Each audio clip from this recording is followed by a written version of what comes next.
The following production is brought to you by the Talkin' Buds Leaf Show.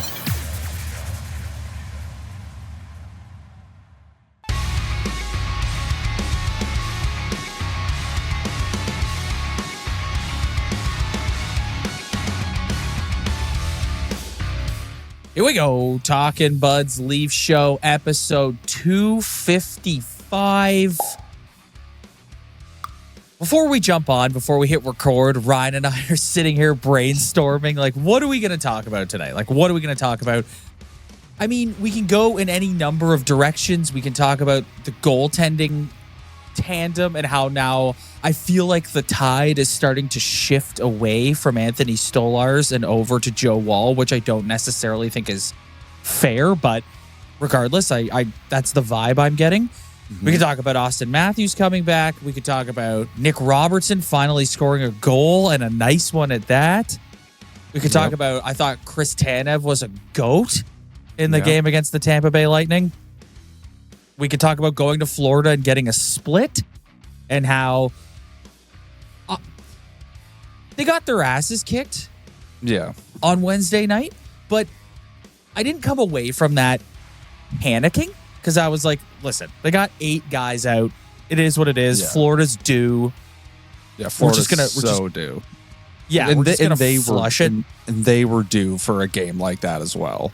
Yes. They were so due for a game like that.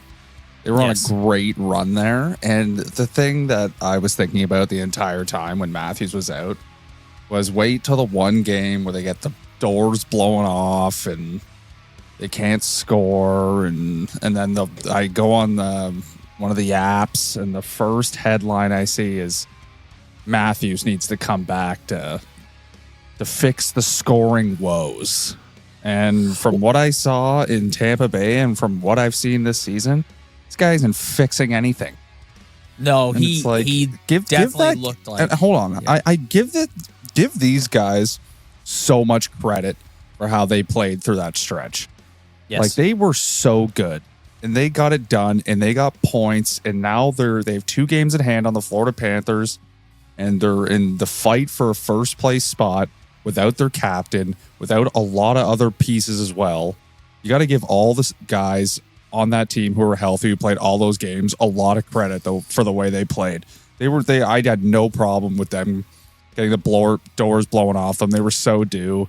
So that game is, to me, is flush it. Flush the tape. Auston Matthews definitely looked like a guy who, I mean, he had he assisted on the first goal, but he definitely looked like a guy that was a step or two behind. Yeah, he was completely invisible to me, which obviously it's going to take him a second to get back in it. But I didn't really notice him very much until the end of the game when they were hemmed in their own zone and nobody could do anything with the puck. And started to look real leafy in that third period. Leafy. Yeah, they were. And they luckily let's move on to the next topic. Luckily their goaltender, even though they kind of ruined his save percentage and goals against average for absolutely no reason in that hockey game, I thought he was incredible. And I think he's been really good the past couple games he started. Do you get what I'm saying when I feel like I feel like there's been a vibe shift? Like, I feel like it's shifting away from Stolarz and back onto Woll. And I was actually pretty surprised that they started Woll in Tampa because Stolarz got roughed up pretty good against the Panthers. And I was like, listen, this guy's been such a GOAT for you. He's been your number one. Put him back in there and let him have a get-right game. But no. And it just goes to show that the organization is very emotionally invested in Joe Woll, and they're going to give him every opportunity to take back that number one job because, they paid him in the offseason. And listen, I love Joe Woll when Joe Woll is playing well. I do not trust the guy at all. Anytime he makes a lateral movement or is in any sort of like weird physical position, I'm like, he's going to get hurt. But yeah, that's just jumping out at me that seems to be the guy, regardless of how good Anthony Stolarz has been, Woll seems to be the guy that the organization really wants as their quote-unquote number one goalie. Yeah, but I also think going into this season, it was all about a tandem. And to me, this is what a tandem does. They take turns carrying the load throughout the entire season. And honestly, I think Joe Woll should be so grateful for Anthony Stolarz for releasing all the pressure off him. I don't think Joe Woll could be in this situation where he's taking back his number one spot without Anthony Stolarz. Yeah. Because imagine if he was out game one of the season and they had some stiff come in and he sucked and they were letting bad goals in and it was just brutal. And then all the pressure would have been on Joe Woll to get healthy, come back and play well. Instead, Anthony Stolarz looked like a Vezina candidate for the first 2 months of the season. It took all the pressure off him. And they were like, all right, Joe Woll can take his time coming back because we don't really need him because this guy's playing so well. So I think Anthony Stolarz is the number one reason why Joe Woll is able to take kind of the net back a little bit here because took all the pressure off him. Because Joe Woll and pressure don't seem to I don't know, like the injury just crops up all of a sudden. So I think he should be very thankful for Anthony Stolarz. And this is what a good tandem does. And I know we haven't really seen it firsthand in this city. I've never seen a good goalie tandem in this city. So, I mean, this is hopefully, and then at some point, I'm sure Joe Woll will probably be banged up again, or he'll have a rough start, and Anthony Stolarz will go back in. And that was Anthony Stolarz' first bad game of the year, I would say. Mm-hmm. But I don't know. So, but I think even then he didn't have a ton of help. Yeah. So I think Joe Woll should be very thankful that he's got a guy on the bench who bailed him out for the first month and a half of the season for him to come back and be able to get his game right again. Well, and speaking of tandem, like if there was ever a week to sort of deploy a goalie tandem, it's this week. They got 4 games this week. They play Monday, Wednesday, they play Friday, 100 Saturday. times in the next 30 days? Yeah. Like they have, it's funny. They just had that kind of long break where they only played like 3 times in a week and a half, 2 weeks or whatever. And yeah, you look at the month of December, it's a sprint, man. So yeah, they need both of these guys locked in and dialed in because there's a lot of hockey coming up in the month of December. Yeah, a lot. But if you go up on if you look at any sort of statistical website, those 2 guys are at the top of every goalie category pretty much. Like, well, and I think that if we can just take a minute to once again heap praise on Brad Treliving, the piece of business that he did, getting both of these guys signed. Like right now, Joe Woll's extension doesn't kick in until next year. Right now, both of these guys are under contract for $3.2 million. That is, and even then, next year, the second year on Stolarz's deal, they're under contract for just over $6. So if you've got 2 goalies at that price point, that is a tidy piece of business from Brad Treliving. Yeah. And that also ties into the incredible streak that went on without Matthews. Like, would they be able to go on those streak without those 2 guys? It's something that it's almost weird. There's been a couple of good guys who've come in here and played some decent net, but this is by far the best situation they've had going into, I know it's only November, the November goats, and now it's December, but so far this is the best situation they've had in this era in terms of they can turn to 2 guys and feel confident and then get a key save every single night. I want to just come back to Matthews for a second. So obviously, it's going to take him. It's going to take him a few games to get up to speed. But if he continues to not look as effective, how much longer until Mitch Marner is back on his wing, and how much longer until he needs Marner to help get him going. And the Mitch Marner contract is still very much at the forefront of discussion. We did our last episode. We talked about it pretty much the whole episode. And I'm starting to look at it now. If you're the Marner camp, that's a huge negotiation point for you. Like, you're sitting down and you're going, this guy, your star player. This week they were talking about an internal salary cap. You and I alluded to it on Tuesday, but then it was confirmed this week that the Leafs have like an internal cap and they don't want anybody to go make more than what Auston Matthews is making. But if you're Mitch Marner and co, you're like, this guy needs me. This guy is not, he would not be the player he is without me. Yeah. And I just watch him out there and he's not effective. And again, injury. He is coming back from an injury. I get it, 100%.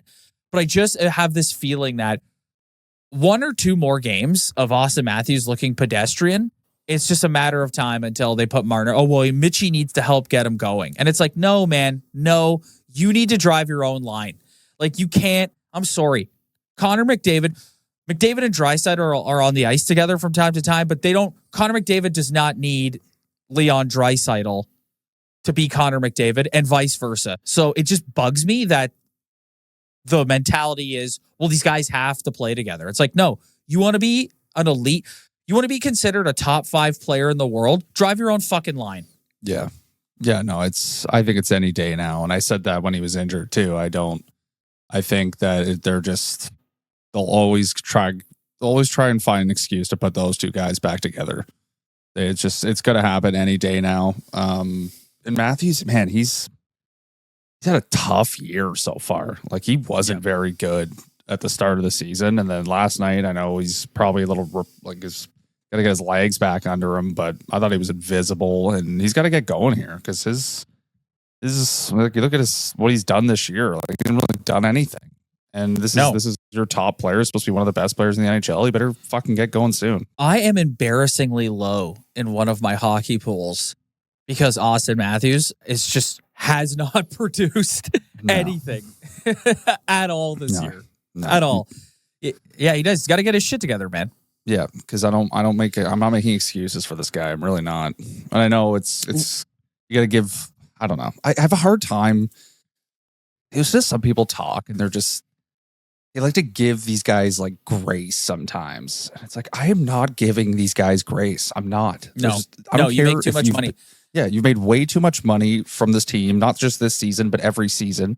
And like, you just have a track record of lack of success compared to other superstars who make less money than you. So I don't care if you've been injured. I don't care if you were in Germany. I don't know what's wrong with you, but I'm not making excuses for anybody who's making over $11 million on this hockey team. I'm not. When you're in the lineup, you got to produce. The thing that I always come back to is the McDavid comparison, because people like to put him in the same sense as Connor McDavid as one of the 5 best players in the world. And if that's what you are, you should not need a crutch like Mitch Marner. You shouldn't need it. Yeah. Well, it's kind of it kind of seems like he's always needed a crutch throughout his career. Or needs someone to play with. And that's why I have no idea what the timeline is on Max Domi, but that's why it's like the best Max Domi has looked as a Toronto Maple Leaf was when he was playing on Auston Matthews' wing last year. And so when he comes back, put him back there. The problem with Matthews and Nylander together is they both want to score. Yeah. And so they have a difficult time deferring to one another. But then there's the whole Marner thing. Well, you put Marner with him and Marner will set him up. But the problem with Mitch Marner is you put him with Auston Matthews and he's not as effective because he spends the whole time trying to set up Auston Matthews. Yeah. Which is why I don't think Matthews is one of the top 5 players in the world. I think he's obviously when he's at his best, he's the best goal scorer in the world. But what does a goal scorer need? Someone to set him up. Look at all the greatest goal scorers of all time. They always had somebody riding shotgun with them. Look at Ovi with Backstrom. Like that's what top goal scorers do. But sometimes, like Ovi, I don't know. When you're supposed to be one of the top 5 best players in the NHL, like I'm not making excuses for you. Like, you got to be better. Yep. The 24-25 NHL season still has that new car smell, and the action is heating up at DraftKings Sportsbook, an official sports betting partner of the NHL. It's super easy for first-timers to get started at DraftKings Sportsbook. Try betting on something simple like picking a team to win. And if you're new to DraftKings, listen up. New customers bet $5 and get $150 in bonus bets if your bet wins. Download the DraftKings Sportsbook app now and use code THPN. That's code THPN for new customers to get $150 in bonus bets if your bet wins when you bet just $5. Only on DraftKings. The crown is yours. Gambling problem? Call 1-800-GAMBLER. In New York, call 877-8-HOPE-NY or text HOPE-NY 467-369. In Connecticut, help is available for problem gambling. Call 888-789-7777 or visit ccpg.org. Please play responsibly. On behalf of Boot Hill Casino and Resort in Kansas, 21 and over. Age and eligibility varies by jurisdiction. Void in Ontario. Bonus bets expire 168 hours after issuance. For additional terms and responsible gaming resources, see dkng.co/ice. I want to heap some praise on Chris Tanev. I thought he was excellent. One of the best Leafs on the ice on Saturday night. Yeah. And I think, when the Leafs signed him, I think people really were like, this is a great pickup, but you worry about how that contract is going to age. And that may still be true, but I'm not even worried about that right now because this guy, I'm trying to remember the last time they had a defenseman on their blue line that brought the level of stability that Chris Tanev has brought. Like, when's the last time that they had a blue liner like that who performed the way Chris Tanev has performed so far this season? It's like overnight, this guy has brought stability. I've said it before, every time he has the puck on his stick, I'm at ease. Like, you never, ever see Chris Tanev make a stupid play. You never see him trying to do something. Like, he's played, him and Jake McCabe have played very well together, but the thing that you and I always chirp Jake McCabe for is, like, he tries to do things offensively that we don't necessarily think he's capable of doing. Yeah. You never, ever, ever see Chris Tanev do that. You see him, what's the smart play, the best play, the most effective play, that's what I'm doing. And I think that's rubbed off on McCabe, too. Yes. Like, I got to heap praise on McCabe, too, because every single day I go on social and I see that one stat that they're like the best defense pairing in the NHL in terms of expected goals against. And I think McCabe playing with Tanev has rubbed off on McCabe, where I feel like he's making less of those stupid plays, even though he took a shot in the ear and didn't come back in the game. So hopefully he's okay. But yeah, Chris Tanev is just one of those guys where I haven't, sometimes watching out of market games, it's hard to really key in on certain guys who aren't superstars. And what I heard about Tanev is just that he's a 3-4 and he's just like a solid guy. But you hear that and you're like, sounds like how many guys, times have we heard yeah, that? Exactly. This sounds like a guy we've had in the past. Like, they've never had anybody like super elite. So as soon as I hear a guy who's like, he's not the best skater, but he's like a defensive stalwart and he's like a tougher player who I'm always a little skeptical of how those guys are going to perform in this market. And he's coming here, and him throw OEL in here too. Those are two guys I was told, who are second. And I heard that OEL was a third pair guy, and all these guys have done is come in and completely stabilize their defense core and are some of the best defense I've ever seen this franchise play. That's what I mean. I literally sit and rack my brain. I'm like, when was the last time they had a guy back there that you were like, felt this good about? I can't remember. I honestly can't remember. Like, I don't. Pre-lockout? Dude, I don't like the Sundin era. Yeah. Like, but even then, like, look at their defense. Maybe some old schooler can school me on how good Dmitry Yaskevich was, but I just they've never had a good. That's like the other night we were at the Creed concert, and I'm staring up at the banners of the guys who have like retired jerseys and all the legends, and there's a serious gap between 67 and 2024. Yes. Like, how many dudes are up there from those like original 6 teams to now? Not a lot of dudes up there. And if you look at all the defensemen they have, and even in their runs in 93, 94, like who was their stalwart defenseman? Dave Ellett. Yeah, like this team has never had like an extremely elite defenseman. So I think if you're Tree Living, you're looking at the offseason. Obviously, he knows Tanev from Calgary. And he knows OEL too from Arizona. And OEL obviously was a kind of a highly touted dude in Arizona, and then kind of fell off when he went to Vancouver. But he really did a good job of being like, how can we're not going to, there's no Cale Makars available. There's no Quinn Hugheses available. to completely change the face of this defense. But how can we go out and find dudes at solid numbers who can come in and just stabilize the guys we have who we like, who just need a little bit help, who need to be slotted down a bit.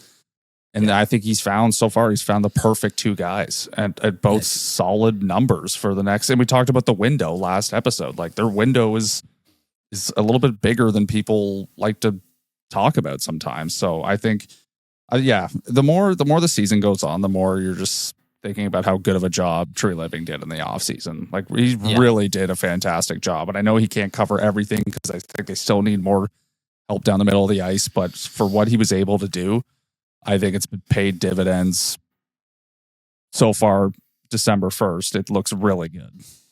I know me lobbying grenades at Kyle Dubas gets tiresome, but like no, we have this conversation, and you just think it's some of the blue lines that Kyle Dubas put together, and it's like, my God,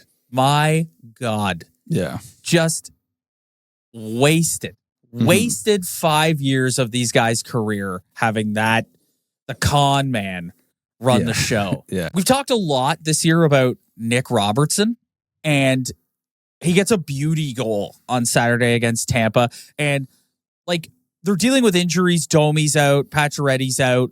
And you look at the lineup that Bobby McMahon, you look at the lineup that Craig Berube put together for Saturday night. And I look at that second line with Pontus Holmberg, with Marner and Tavares. And I'm like, Nick Robertson should be in that spot.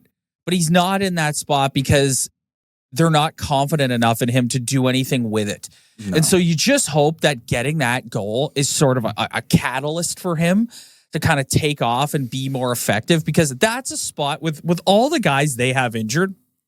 Nick Robertson should be on the wing there. I'm sorry, not fucking Pontus Holmberg. But Berube does not feel confident having him there. And like I said, hopefully this is a way, like a spark plug for him to get going. Yeah, and he's not in that spot because he hasn't earned it. But then you also think about the guy who's in that spot, and you're like, that guy hasn't earned it as well. Like, this guy what are we doing?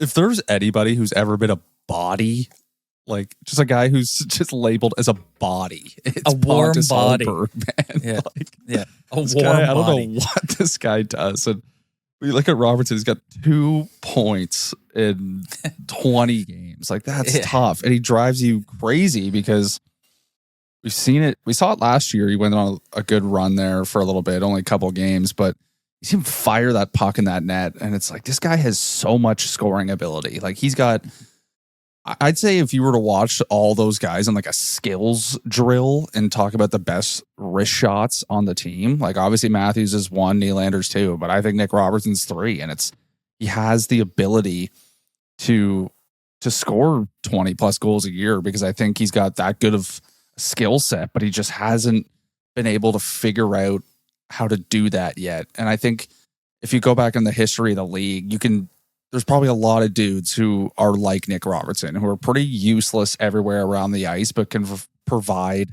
a way to provide offense for a team and use their skill set to do that. And he just has not figured that out yet. So I was really happy to see him get off the schneid.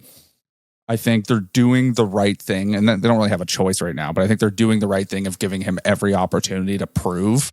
And sometimes it's going to take a guy 20 plus games to figure it out, but he's lucky in the sense that other dudes are out. So he's afforded that opportunity for a longer period of time, but man, he can shoot the puck. It's just like, he's got to figure out how to be not so useless everywhere around the ice. Everywhere else, yes. Yeah. And just take advantage of those little pockets of offense that he can get on a nightly basis, but he just really hasn't figured it out. And I really hope he does, because I know that guy can score, man.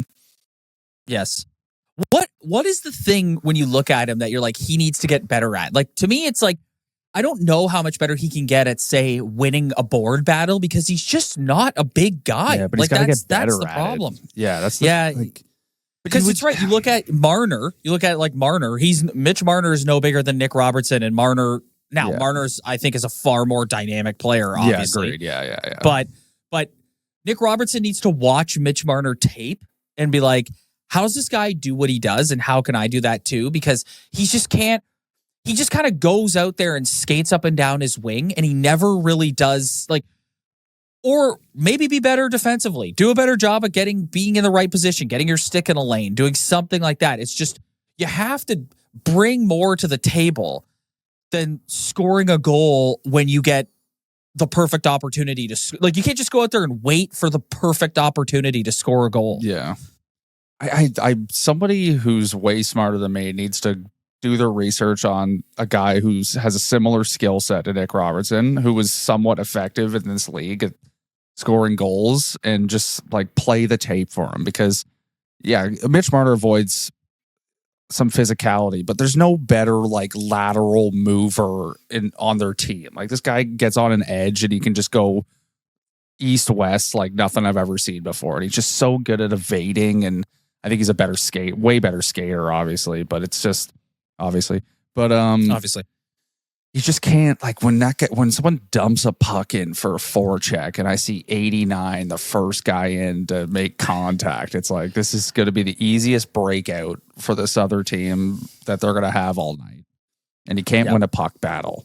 And it's just, how do you, and like, I guess he is like an okay skater, but like, he's more of a north-south. Like, he's not as like dynamic as Nylander and Marner. Like, those guys are so good at skating in every which way, and I don't know, like, he's got to find to do those other things that he's not good at just a little bit better. Like, you just have to win like a puck battle every now and again. You have to go in on the forecheck and steal a puck every now and again. He's just incapable of doing that. And then when he's getting his second goal in his 20th game, it's not a recipe for a long NHL career for this guy.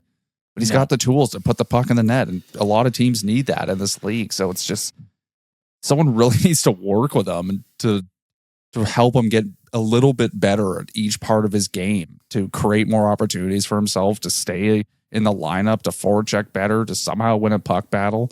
I don't know if it's possible, but that's what he's got to do. He's got to try and make it happen. All right, buddy. As I mentioned earlier, a lot of hockey this week. Monday, Chicago Blackhawks. Wednesday, Nashville Predators. Friday, Washington Capitals. Saturday, Kyle Dubas and the Pittsburgh Penguins. Yeah. A prime opportunity for a goalie tandem, as we mentioned earlier. It's like the Blackhawks are the Blackhawks. The Nashville Predators are just in disarray. Yeah. Disarray. Just a team that won the offseason and have been a mess from the word go this year. And obviously the game this week that you have circled the most is the Friday night game against the Capitals, because the Capitals are having a great season. When these two teams played each other a couple weeks ago, it was a great hockey game.